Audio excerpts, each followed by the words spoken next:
for these Skype things, it looks like, sorry, yeah, I'm off camera. It looks like you're looking at us when you look up at your camera, you know?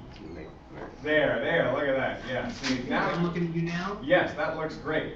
It looks like Okay, you're... now I just can't read my outline though. Yeah, okay, well, just so you know. So I can have about lie back like this. Yeah, that's probably even better too, yeah. But just so you know. Okay, y'all, so we're going to get started here. We're going to go till 3:15 today with Dr. Davis. Then we'll say goodbye to him. We'll say a few things about the final.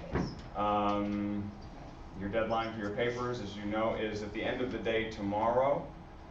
If any of you really need extensions, if there are circumstances, you always give circumstances for why you need an extension, not just because you want one. I would listen, but there's two finals. We've worked out times. Our main final is going to be, as you know, Friday, the last slot there is, 4 to 7 Friday. But for that reason, we've got an alternative time, which is 1 to 4 Tuesday. Is that what it is? 1 to 4 Tuesday? But I've not found out where we would have that. We might not have it here. This room might be taken, so stay tuned on that. I will email you, just like I did for the midterm, the selection of exam questions, possible questions, right? You're on your honor not to talk about what's on the exam with anybody else if you take it early, right? So that's what we're doing. But I'll give us time. You guys need to ask me any questions or anything like that after we say goodbye to Dr. Davis at 3:15 today. I'm not doing a quiz today. It's the last day. Okay. Let's do it. You want one? All right, I got one. It can be a bonus one. Yes. Okay, bonus one to erase your last. Just two questions I think I can do. Sorry, Scott, they're begging for this, so you can see. Okay. Excitement was palpable. Yes, palpable, exactly. Okay, these are two open-ended things. The first one, question number 1. There's a kind of sport that is associated with a certain kind of relativism. He says the name of that sport by relativism sort of over and over again. It's that sport, relativism. What sport does he repeatedly mention? Cover up your answers as you go. Keep them contaminating. Okay, question number 2. There's a kind of relativism that he talks about towards the end of the piece that he signifies by just using a single symbol, either a symbol or a number or a letter before that relativism. Some symbol and then that relativism.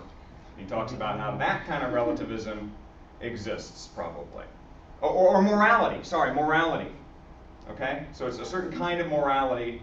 So symbol dash morality. I'm not even sure if there's a dash in there. Is there? Is there? There's a dash. Okay. Good. Well, those people know what I'm talking about. Good. Okay. Okay.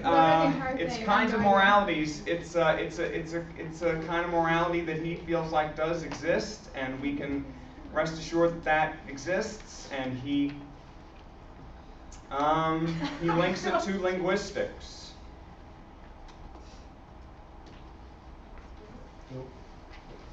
Okay, good. All right, we waited long enough. All right, let's go. Let's hand in. I think I know what you're talking about. Maybe. I could be totally wrong. Okay. Well, it's very current. If you're in the Mac world, you would use that. Right. Okay, thank you guys. Any more down here? Got it? So that sport was what? Football. And the letter? I. I morality. Like an idiolect. Same sort of idea. You did not. That's not a symbol, that's a letter. Oh, you said letter. Letters are symbols, but I also said, didn't I? Well, that was an unfair quiz. Just don't tell any of my colleagues on the ground. Oh, Dr. Davis is here. Okay, that's right. Okay, Scott, great. And just remember, that's right, every time you look up at us, we feel like you care about us. Oh, certainly want you to care. Oh, that's right, that's right. I might turn up your volume a little bit here too, but I think we'll be fine.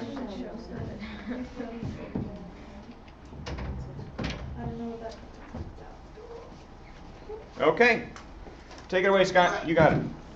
I want to begin sort of where I ended on Tuesday, namely with Durkheim. And when Durkheim, Lauren, you're standing in front of me and the students. I know. That's terrible. I was adjusting your volume. You're all set. When Durkheim goes to write The Elementary Forms of Religious Life, he's aware of the fact that human beings are fragile and they're dependent, and their existence depends on solidarity. So one of the things that Durkheim wants to ask is, where does solidarity come from? How does a community manage to sustain the willingness of the individuals to sacrifice for the good of the whole? And when he looks at the religious life of primitive Australians, he notes that it can be divided up into three components. There are basic beliefs which in good Greek form you can call myths. And there is what he calls a negative cult, where cult here just means the way that you carry out basic ritual or regular activities. And that negative cult is juxtaposed to the positive cult. And so you have the basic beliefs of your community, which are reinforced by those things that you're not allowed to do. You're not allowed to eat pork, you're not allowed to do this, you're not allowed to have sex with your mother, all those things that are absolutely off the table. And then those things that you're required to do. You're required to marry your mother's brother's daughter, you're required to marry so-and-so else. The positive obligations versus the negative constraints. And the reason it's important to be able to articulate all three of these, belief, negative, and positive cult, is because on Durkheim's account, that's what creates a way of life. It creates who you are, and it gives you an identity that will persist over time. So if you understand yourself as the right kind of Muslim, the right kind of Christian, the right kind of Jew, the right kind of Australian, you will do X, even though it may lead to negative consequences for you as an individual, because the community takes precedence over the individual by him or herself. Now, in the context of a primitive culture, it's sort of pointless to make a distinction between religion and morality. They're both about the way you live your life, about how it is that you are supposed to be the kind of person that you are supposed to become. Whatever you call it, that combination of belief, negative, and positive cult sets the standard for what you take to be natural. It's natural to eat certain things. It's unnatural to eat other kinds of things. It provides the standards for what you think are beautiful. Such and such is beautiful. The alternatives are defective. And at the same time, it provides you the standards for what you think is good. If that's the way it is for primitive peoples, then why isn't it the same way? At least this is the question that I want to ask, and the question I think that Harman is asking in many ways. Why isn't it the same way for moderns? And there's at least three answers to this. On the one hand, those traditional stories, those primitive myths and tales that we grow up with around the dining room table or around the fireplace, those get replaced by more developed accounts of the way that the world works. Those accounts begin in the emergent sciences, and this is true whether you're in Greece or China or whatever of the classical cultures you might be a part of. And this continues when you encounter those other cultures. So, if I'm a primitive group in Australia, I'm basically hanging out with my own people all the time. I'm not meeting people that have alternative stories or alternative sets of standards. But when in the 18th and early 19th century, the British, among other explorers, begin to land and then begin to colonize, I realized that they're telling alternative stories. They have alternative standards of what counts as beautiful and as good. And these encounters with other cultures lead us both to reflect on the certainty of our own standards and on the power of those alternative standards. So the educated persons amongst us, at least, begin to relativize those standards between cultures. The Australian standards of beauty are thus and so. The Nigerian standards of beauty are thus and so.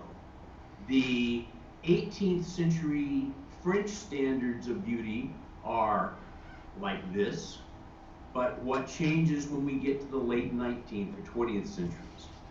So you have the displacement of old stories, you have the relativization of natural and aesthetic standards, and with the secularization of the political community, particularly since the Protestant Reformation, you have the relativization of educated understandings of what's good. So imagine that you are a 12th century French Catholic. If you're a 12th century French Catholic, then these spiritual standards, the best that you can aspire to, is to be a monk.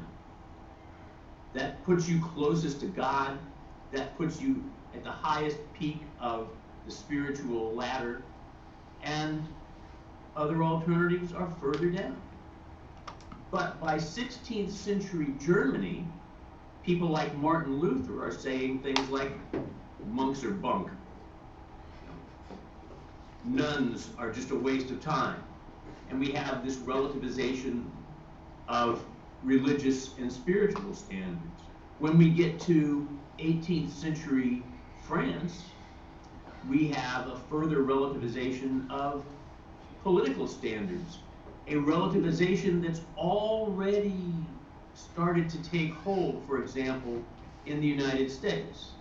And with this relativization of standards comes a stepping away from the absoluteness of those norms, so that it's no accident that the United States Constitution is the first place in probably the history of the world that you find religious relativism written into the basic law of the land.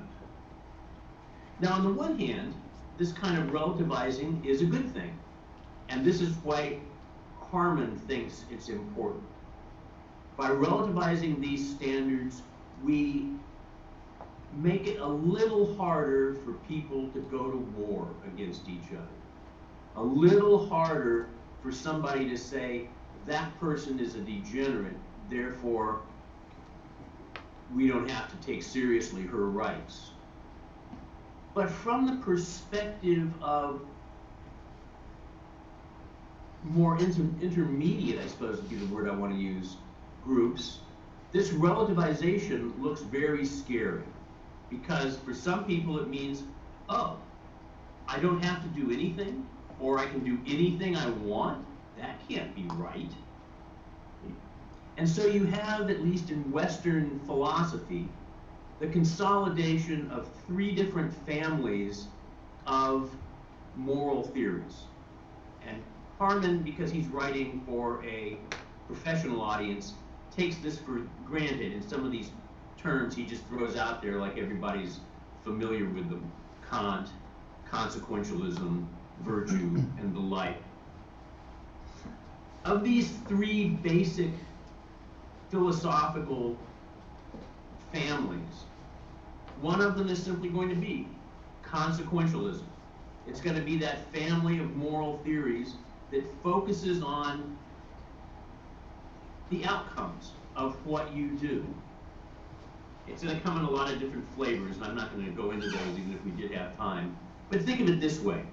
Somebody who's a consequentialist typically wants to say that the best moral theory is the one that maximizes the goods for the most number of people.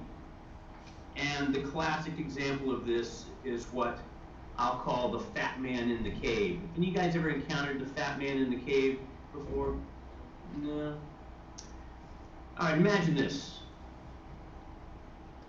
10 people go down into a cave, and the fattest guy is at the far end, right? Because he's slower. So when the rest of the people get to, the heart of the cave, he's still chugging his way down the passage. And when it turns out that the cave wall collapses and water starts to fill up the cave, the fat man is now closest to the exit. And so he does what any reasonable human will do. He starts running for the exit. Of course, because he's the fat man, he gets stuck. And the other guys come up behind him and they realize that he's stuck in the hole and that the water is rising up to their chins. And fortunately, Professor Dimarath has brought along a handy little piece of dynamite. Yes. And you've got a choice. You can either blow up the fat man in the cave, or the rest of you guys die. It just so happens that there's 10 of us here, and son of a gun, we either sacrifice one for the other 9, or we sacrifice 9 for the sake of 1. The consequentialist thinks it's obvious that you sacrifice the 1, so the fat man gets blown up. Too bad for the fat man. Now imagine a set of moral theories that identify themselves with duty or with rights. Right? So and so has a right means that I have a duty to that person. Now, those rights and those duties for this family of moral theories are absolute. I can't sacrifice somebody else just for my own sake, or even for multiple people's sake. This is an approach that's associated with Kant. And so the Kantian is going to say, better that I should drown, better that we should all drown in a tragic accident than that we should murder the fat man. Because the fat man didn't do anything wrong. He just happened to be in the wrong place at the wrong time. And that's not something for which he should be punished. So here you have 2 competing families of moral theory, and they're almost always going to disagree with each other on a large number of cases. But there's a third family.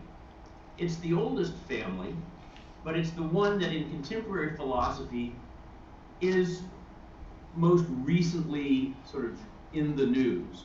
And that's a family of theories that focuses on character. And for this family of theories, ethics is about the kind of person that you should be. It's not about consequences necessarily. It's not about rights exactly. It's about who you should choose to be, the kind of life you should try to lead, and the kind of person that is most worth being. And so, we're still in the cave. The Aristotelian, that's the guy who's most associated with this tradition, says, wait a minute.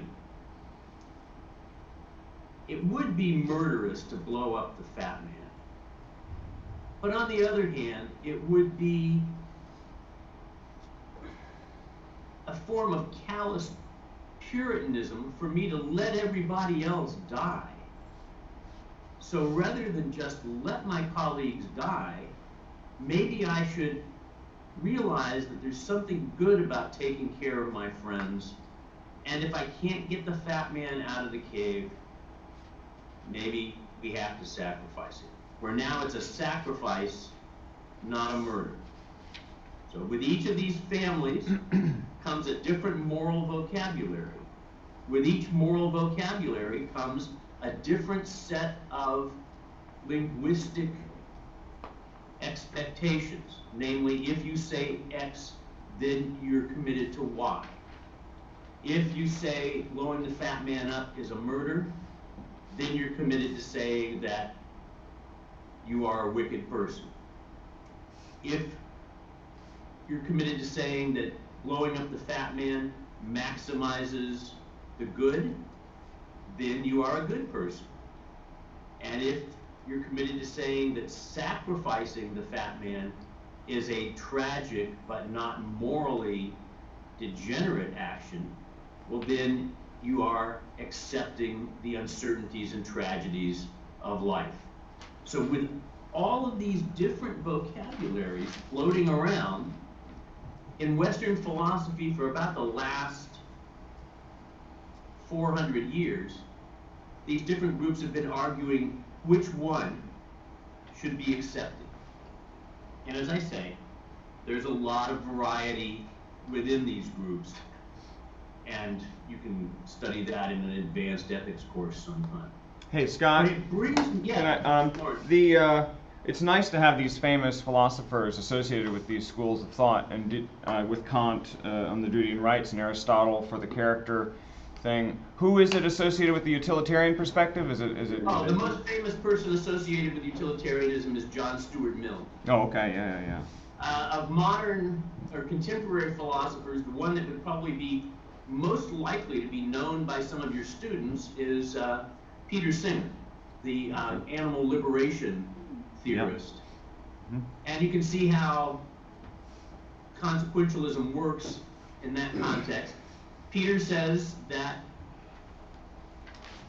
all sorts of animals have pain. And pain is pain regardless if it's the pain of a human being or a chicken. So it might be a minor sacrifice for humans to give up chickens for tofu, but it would save millions upon millions of chickens every year from horrendous pain and suffering. Little tofu, a lot of pain. And Singer argues that the reasonable, decent human is going to forego the chicken in favor of the tofu bird.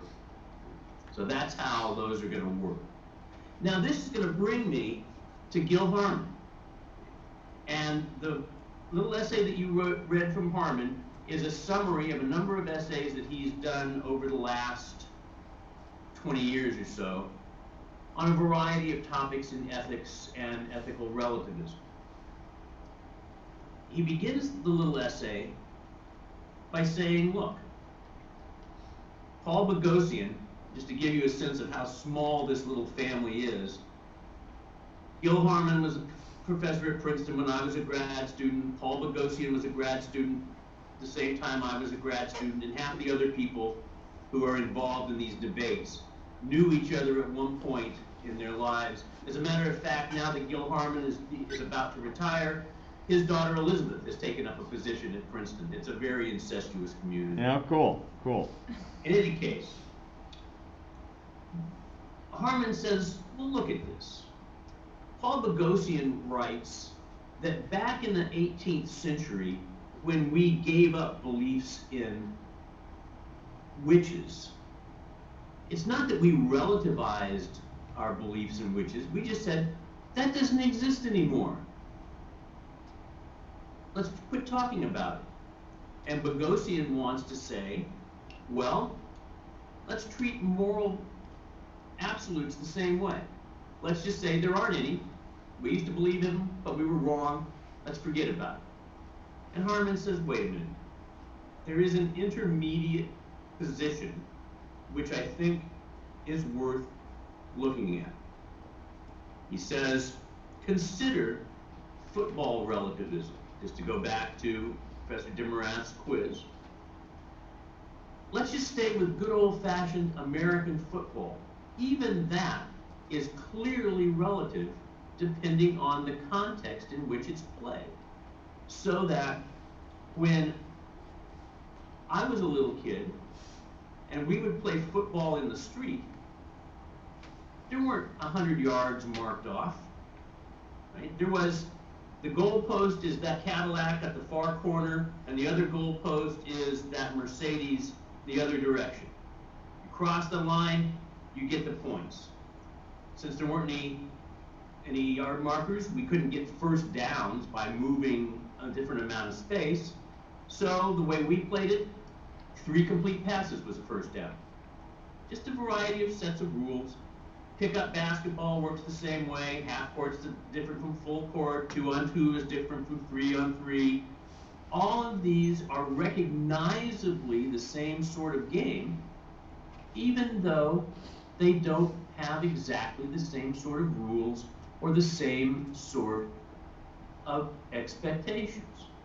Similarly with legal relativism, that's the other one, or one of the other ones that was mentioned. The laws of California are not the same as the laws of Virginia.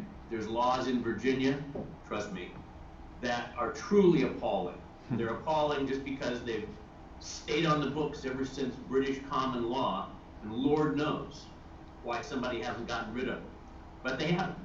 So for example, I hope this is true because various people have told me this. Women on the Richmond campus can't live in sorority houses because according to what these guys were telling me, anytime you've got 3 or more women living in the same sorority house, it's a brothel. Yeah, and Scott, that's true in Louisiana too. All right, you guys come out of the same very backwards part of the world that I do. Yes, that's right. And so they have to make various runarounds to make this work, right? California, you know, when I was growing up, we thought, of course it's not a brothel, not unless somebody's paying for something. But apparently in our part of the world, it's another matter. And there's also what we might call linguistic relativism, and this takes me all the way back to the first time we met together. Mm-hmm. Now, we're all pretty much English speakers, but I will bet that none of us uses English exactly the same way. In fact, some of us just make mistakes, some of us make innovations, and some of us are speaking the language that is closest to where we happen to have grown up or where we happen to have gone to school. Now, I don't know what you would call the following in Shreveport. I might have a hint of what you might call it in New Orleans, but imagine that I take half of a loaf of Italian bread and I cut it in half and I put some capicola, some Genoa salami, and maybe some roast beef on it. I add some tomatoes, I add some onions, a little lettuce. I put some oil and vinegar dressing and sprinkle it with a little salt and oregano. Put the top back on it. What have I just made? A po' boy. That's why I thought maybe it's a New Orleans word. Nobody would know what you were talking about here if you referred to a po' boy. Nor would they know what you were talking about if I used my ordinary word for that, which is a hoagie. Oh, okay. And then if you go north of Connecticut, if you go up to where I went to college, up in Maine, they call it a sub. Sub. Or a sub sandwich. Obviously, that's become more sort of universal as a result of the Subway franchises. But there's a couple of more of these as well. There's also part of an old comic strip, a Dagwood. All of these are sort of about the same kind of sandwich, just as all those different varieties of law were sort of about the same sort of thing, and all those different varieties of football were sort of about the same thing. So Harman says, look, rather than follow Bogosian and just quit talking about norms and standards, let's recognize that moralities are relative to particular communities and circumstances. And that's where the connection with the idiolect comes in. I made a big deal that first time of talking about the primacy of the idiolect, of that form of verbal behavior that we learn basically in the household, and then we develop and modify as we go out into ever larger communities. In learning that idiolect, we learn a syntax, a basic way that the language and the parts of the language hold together. We learn a vocabulary, the different words, what those words hook up to, and how they're connected. And then we put together sentences and paragraphs to explain our beliefs, desires, feelings, concerns, or whatever. Harman is suggesting that we can think of morality in much the same way. Just as we learn our bits and pieces of language from the family, so we learn our bits and pieces of explaining our behavior from our families. We come to understand what justifies one action and what condemns another action. So, I hit Jackson because he bit me in the leg. Now, if Jackson is a dog, that might be a legitimate thing to do. If Jackson was a 6-month-old, that's probably not right. Because just as I learned the different uses of the words, I learned that the different forms of behavior are appropriate to different contexts and different places. So, on Harman's account, we all learn a moral idiolect as part of what it means to mature into a community. And learning the moral idiolect is almost indistinguishable from learning the linguistic idiolect. But he notes that the idiolect is going to tell you not what's true in any given moral context, but merely what's right in any given moral context. And this is towards the end of the piece. I forget if it's on subsection 7 or subsection 8 or whatever it is. But that distinction is very important to Harman, because to the extent that we disagree about the right, we're going to say things like this. My friend, the rabbi, thinks that it is not only right, but mandatory to abort the late-term pregnancy if the woman's life is in danger. While my friend, the Catholic priest, is going to say that it is wrong and murderous to abort the late-term pregnancy, despite the tragic loss of the mother's life. But all three of us are going to agree about what's true. We're going to agree that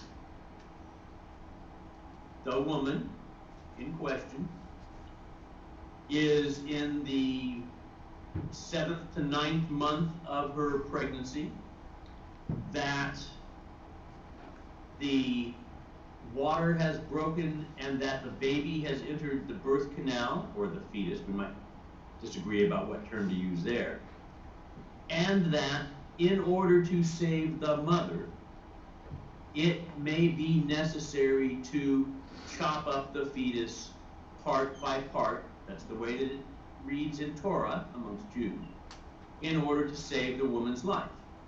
We're just going to disagree about which is the right thing to do. Or probably, all things being equal, since it's an either-or situation, I'm going to end up agreeing with one of them. Given what I've said so far in our little meetings together, you might be able to figure out which one I'm going to agree with, but I'll just leave it at that. Right? But they both can't be, as it were, right, even though we all agree on the true description of the state of affairs. And this is going to lead Harmon to develop a point that he doesn't develop in the little passage or the little section that you guys read. Namely, he's going to make a step like this. He's going to say, since there's no way to identify from a neutral position the one true morality, moral argument is going to look a lot like politics. And in politics, we typically agree about most of the facts. If I was right about language earlier, then we agree about almost all the facts, just not the important ones. Right?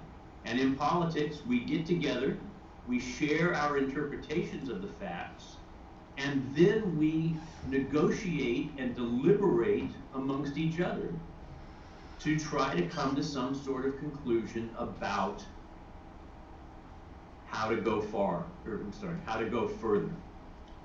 How are we going to proceed from here?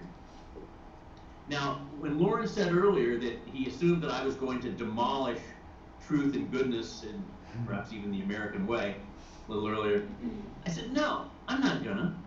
Any more than I wanted to demolish the idea of language or demolish the idea of science. All I've been trying to do in our little meetings together is try to convince you that real language and real science and real ethics are about community, about negotiating norms, and about deliberating to come to the best available understanding of the best way to move forward. And it seems to me that that's the best way of understanding humans and human behavior because of the ways in which we are complex. Let me reserve these last couple of minutes now for questions, responses, and general objections. How's that, Lauren? Am I about on time? Yeah, that's great. That's great. That's great. Thanks, Scott. All right, everybody. Questions or comments, concerns, doubts? There's a philosopher in the house. Let's use this.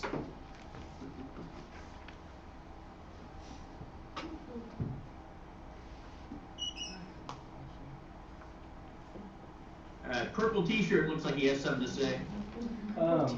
So we were talking, this paper that we read, and Dr. Demrath and I were talking about this before class, that the point of this moral relativism is that there is no absolute morality. But from the examples you've cited, and from any that I can think of, certain examples seem as if they're almost always going to be absolutely moral, such as there's reasons why incest and cannibalism and things like that haven't Caught on? basically. Yes. That's true. And nothing that I have said should be construed as thinking that I don't believe that there's always good reasons for stuff. The point that Harmon is making is that there is no knockdown reason in the way that there might be a knockdown equation for why a particular solution to a math problem has to be the way it is. So reasons are always going to be part of that communal interaction that I've been saying is exactly the right way to think of these things, right? So you give me a reason why incest is bad, and if I can think of one, I'll give you a reason why maybe it's not so bad. So could you think of one why it's not so bad? Because I can think of several Sure. why it is. Imagine the following circumstances. I come from and this is not true, by the way, except for my brother and my sister. I'm an only child. But I come from imagine a long, complex family made up almost all of brothers and sisters and first cousins. So all of those would violate the classical incest taboos. But the only other families in the vicinity are ones with which my family has been at war for 100 years. Now, if I go out and try to mess with one of their women, they're going to try to kill me. Whereas my half-sister and I have a really great relationship. And she's nice, and she's pretty, and she's known me for, well, forever. And so, dangerous woman that might get me killed, wonderful half-sister that would be happy to spend time with me. Now that might be a knockdown, that might not be a knockdown reason, but it strikes me as a pretty good reason. That's fair. Right? Or suppose the following one. I mean, I think that we've all at some point in time read Oedipus Rex, right? And so imagine that Oedipus leaves home, but instead of killing his dad dies of old age, and Oedipus comes back, says, "Thank goodness, Mom, that curse was wrong. But you know, after I've thought about it for 20 years, I still think you're really hot. And given that we've already established the lines of descent and things like that, why don't we just get married?" Now, you know, notice I built in a couple of little things there. I already satisfied the kingly line of descent issue, so that political problem isn't going to be an issue, right? And let's say that Mom got married real young, right? So Mom married Dad when she was 12 and he was 19. And I was born when she was 13. Now, 13 years, that's not such a difference. I mean, I don't think Donald Trump has ever had a wife that was that close in age to him. Right? So, you know, again, not a knockdown reason, but a pretty good reason. So, all of these things, this is what Harmon means by politics, all of these sorts of things are up for negotiation. Now, and also at Princeton, a little younger than Gil Harmon, about my age actually, is a political philosopher named Robbie George. And Robbie is very much a conservative Catholic natural law thinker. If you think back to the Harmon, must have been about section 7 or so, Harmon mentions natural law theorists. Robbie George thinks that natural law should apply to everybody. Not only does Robbie think that we shouldn't have incest, and we shouldn't have, what's another one that's generally thought bad, pederasty. Robbie thinks that gay marriage is a bad thing. And if somebody says to him, "Oh, but what if it's two guys, they're not associated with each other, they've grown up, you know, they meet, they go through the same thing that a guy and a girl normally would go through, and they fall in love. Shouldn't they be allowed to get married?" Robbie is going to say, nope, that's contrary to the natural order of things. And Gil Harmon wants to say, yeah, maybe that's your natural order of things, but I'm not sure I see it the same way.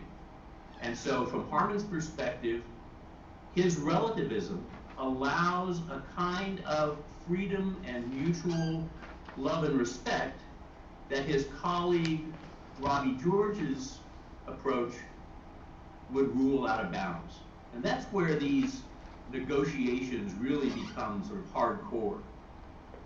Other questions? I'm trying my best to look at the camera. That's good. That's good. Other questions, guys? Would it be fair to say, Scott, that, I mean, Harmon's take on morality is like Davidson's take on language? It would be very fair to say it's not an accident that Harmon and Davidson did the graduate philosophy of language seminar for many, many years together. Ah. And that there is a kind of convergence of their views around a larger American pragmatism that's closely related to the Harvard of W.B. Quine and Nelson Goodman. Uh-huh.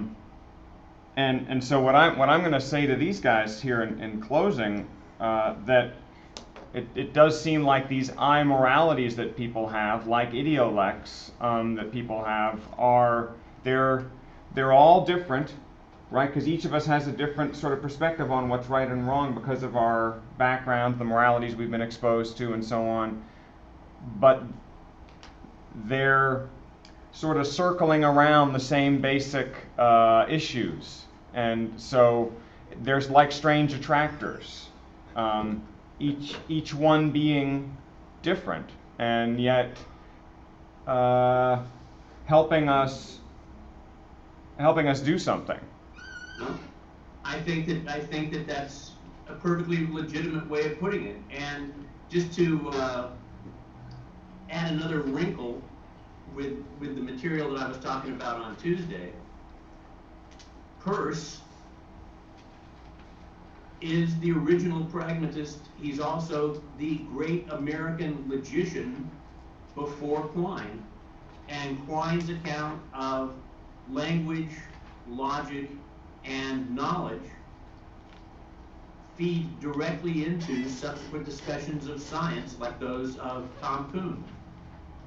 And all of this stuff sort of emerged or began to emerge in the late 50s, then became an alternative philosophical sort of way of seeing things in the late 70s, and has now become, at least for parts of Anglo-American philosophy, one of the 2 or 3 dominant positions.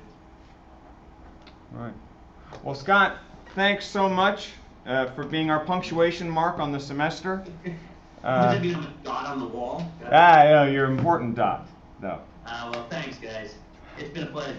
Hey, thanks again, Scott. Thank you, everybody, for helping. Thank Dr. Davis. All right, see ya. Okay, so that's great, and so for that sort of opens the door for us there. That's right, y'all look great. Okay, that's great. That's right. To referencing what strange attractors again, right? I've talked about it several times. We've talked about it several times during this half of the semester. So that means it's fair game to talk about on the exam, okay? It's come up in your notes and stuff like that. So if you're unsure about what strange attractors are, go back and look. Hopefully, all of y'all are talking about that anyway in your papers, so you're sort of comfortable with that term and you know that sort of what that's getting at.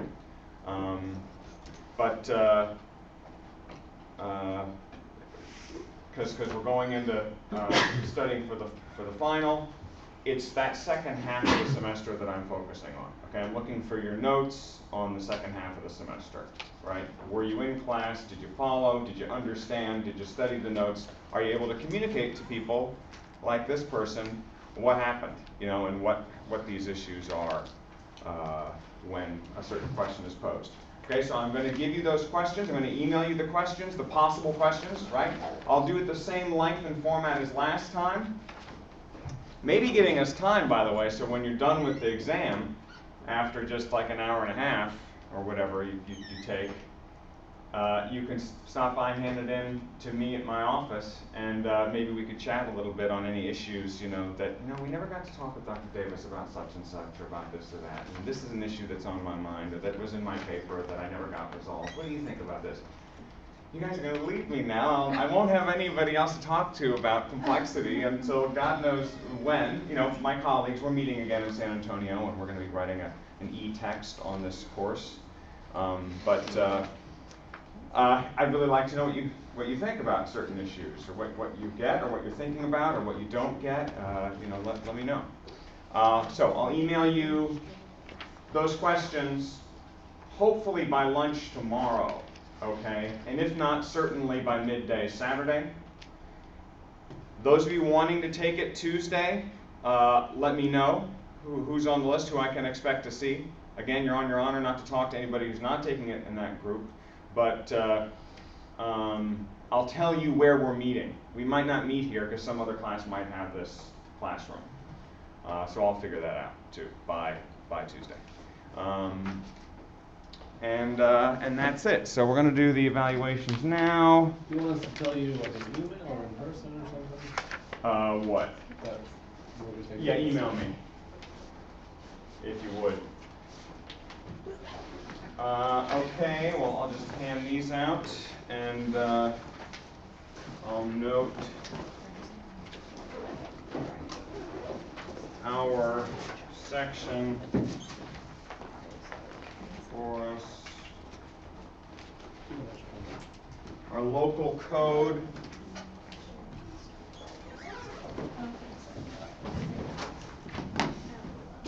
is 1080. So you don't have an extra pencil? I've got some. Is that what we're doing? And I enjoy tossing pencils at this point in class. Anybody else with a pencil? Oh, God. That's why he's a swimmer. Oh, see, that was not a bad catch. I mean, a bad throw. Hey, you back there. Anybody else? There you go. Guys, you know how it is. I need a volunteer to take these to Hamilton Hall. That's how it is. I need a volunteer to take those to Hamilton Hall. What's the course number?